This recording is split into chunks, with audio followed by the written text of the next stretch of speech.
नमस्कार दोस्तों, मैं आपका अपना दोस्त मुंबई का ऑटो वाला फिर लेकर जा गया एक न्यू वीडियो जो कि कृष्णा बेदर्दी का लिखा हुआ गाना और प्रमोद प्रेमी ने गाया है।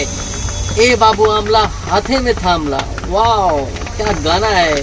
आम का सीजन में आम वाला गाना आ गया। ए बाबू आमला हाथे में थामला, और हाथे में थाम के मस्त खाओ और गाने का एंजॉय करो, क्योंकि ये गाना बहुत ही मस्त और बहुत अच्छा गाना है। और ये इंटरटेनमेंट गाना है जिसको आप सुनेंगे तो आपको थोड़ा झूमने का मन करेगा।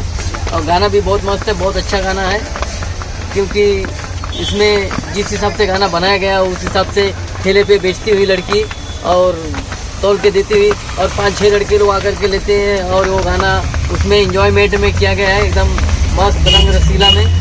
और गाना भी बहुत अच्छा है। ए बाबू आमला हाथे में थामला, आपको फुल एंजॉय मिलेगा इस गाने में। आप इस गाने को जरूर देखो, मैंने भी देखा, गाना बहुत अच्छा लगा। आप लोग भी देखिए और आपको गाना पसंद आएगा, क्योंकि ये मेरी गारंटी है, गाना बहुत ही अच्छा है।